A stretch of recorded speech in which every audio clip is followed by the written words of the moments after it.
Judge sentences vet to jail, then camera catches him opening cell. In 2008, Joe was in Afghanistan, serving in the U.S. Army Special Forces. Whilst driving along a small dirt road beside an embankment, something sinister happened. There were 4 men in an armored car when the road gave way, and the huge, heavy vehicle began sliding sideways down towards the cold water below. And now he was taken back there, to that moment. Suddenly, a rattle at the gate jolted him from his waking nightmare. Joe looked up and saw Judge Lou. Back in 2008, Joe and 3 other men were strapped into an armored truck with doors so heavy they would need a hydraulic system just to open them. They were driving down a dirt track beside a canal when the road suddenly disappeared beneath them. The truck fell over and careened down the bank, rolling into and under the water, leaving everyone gasping for air. The water starts rising and coming up to my head. Joe remembers, "I'm having trouble getting my seatbelt off." His friend jumped back and yanked him up so that he could breathe. But now they were trapped. The hydraulic system is knocked out and we are fighting for these doors. Joe says, "You can't see the water rising because it's pitch black. You can feel the water rising." Pretty soon the water comes up to a point where it's at our chin. Then I hear a gurgling sound. In a daze, Joe realized that the load of gas bottles the vehicle was carrying had been crushed up in the truck. The gas was leaking out into the water and quickly filling up the pockets of air that were keeping Joe alive. He passed in and out of consciousness. He didn't know how long he had been trapped, but during his moments of lucidity, he later told us that his brain had made up the wreck. "I'd see these things that weren't there, and I was hallucinating," he says. "It felt like an eternity before help arrived." His team found the truck and Joe woke up to someone tugging at him, trying to break him free from the wreckage. Leaning heavily on his team, Joe struggled up the embankment, slow and disoriented. He looked back to the truck and saw a sight that would haunt him forever. "And I looked to my left, and there are 3 people laying there. Gutted," he continued. Joe was the sole survivor that night. "It kind of crushed me," he said. He lost more than members of his team that night, and years later, even after Joe had finished serving in the military, he would suffer flashbacks. The night in the truck would come to him at any time. Something as mundane as a whiff of fuel or small, dark places could trigger nightmares and crushing anxiety. He could never bring himself to talk about his team that had perished that night. Like many veterans, Joe found moving back to the real world difficult.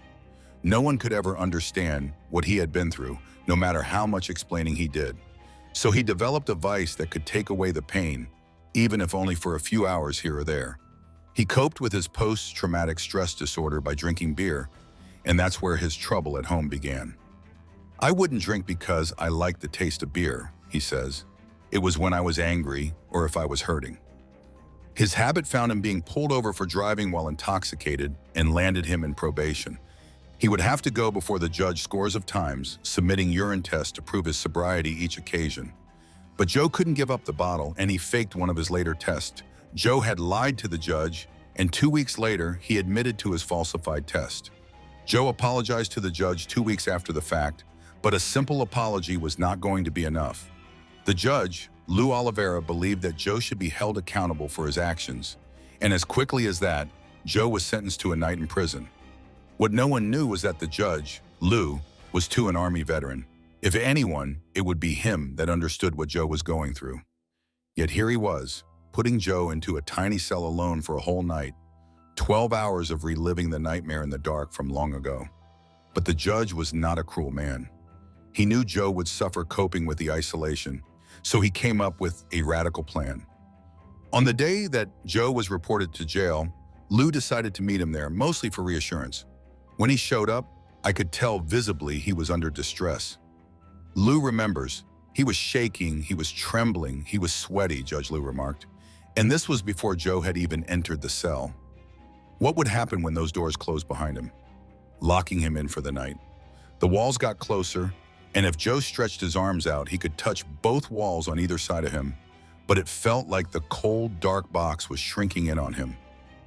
This door was too immovable, just like the truck's doors had been the night of the accident. Suddenly, he was back into the truck, cold water up to his chin, the smell of gas in the air. No escape. The flashbacks wouldn't stop. I put my hands over my head and put my head down. He was trying to think of being anywhere but here, but it was impossible. His skin crawled and cold sweat formed over his whole body. The gate swung shut behind him. It was just kind of echoing in my head. I was so nervous, Joe said. A rattle at the gate jolted him from his waking nightmare. Joe looked up at the gate, knowing that his time was nowhere near complete, but praying, by some miracle, he could run straight out the door. Instead, he saw Judge Lou. The judge smiled at Joe, and Joe kind of smiled back. Standing right there was Judge Lou Oliveira. And I kind of smiled too because he was holding a tray of food. He comes in and sits on my bed. "Scoot over," Joe remarks him, saying. This was something completely unprecedented. Lou had never spent a night in jail, much less with a prisoner. But after seeing Joe, he knew he needed to help in some way. "I called up my wife," Lou recalls. "I said, 'Honey, I'm not coming home for dinner.' 'Why not?' 'Well, I'm going to jail.'" I'm sure his wife was pretty stunned too. Lou's presence had an immediate effect on Joe. "It automatically brought me back to being a person," Joe says. "I was overwhelmed. I really wanted to cry, and I didn't feel alone."